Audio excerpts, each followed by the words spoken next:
ಇದು ರವೆದು ಉಂಡೆ ಮಾಡ್ಕೊಂಡಿದ್ದೀನಿ. ಬಿಸಿ ನೀರಲ್ಲಿ ರವೆ ಹಾಕಿಬಿಟ್ಟು 250 ಗ್ರಾಮ್ ರವೆ ಹಾಕಿಬಿಟ್ಟು ಅದರಲ್ಲಿ ಜೀರಿಗೆ ಮತ್ತು ಸ್ವಲ್ಪ ಮಸಾಲೆ ಹಾಕ್ತಿದ್ದೀನಿ, ಹಿಂಗು, ಆಮೇಲೆ ಉಪ್ಪು ಅಷ್ಟೇ ಹಾಕಿಬಿಟ್ಟು ಈ ಥರ ನಾನು ಇದು ಮಾಡ್ಕೊಂಡಿದ್ದೀನಿ. ಚಪಾತಿ ಈ ಥರ ಲಟ್ಸ್ಕೋಬೇಕು.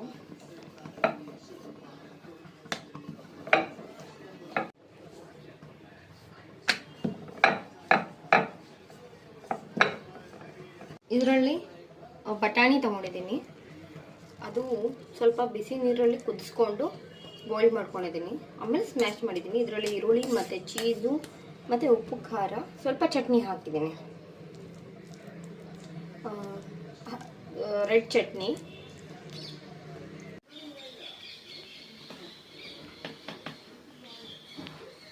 ಹುಣಸೆಹಣ್ಣು ಮತ್ತು ಬೆಲ್ಲದ್ದು ಚಟ್ನಿ ಮಾಡಿಕೊಂಡು ಇಟ್ಕೊಂಡಿದ್ದೀನಿ. ಈ ಥರ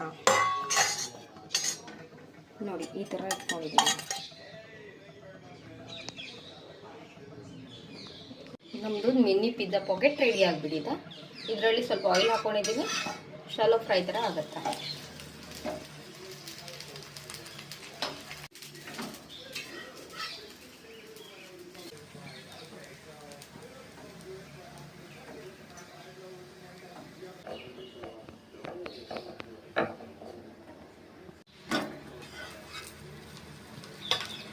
ಎಷ್ಟು ಚೆನ್ನಾಗಿ ಕಲರ್ ಬಂದಿದೆ, ಸ್ಟ್ರಕ್ಚರ್.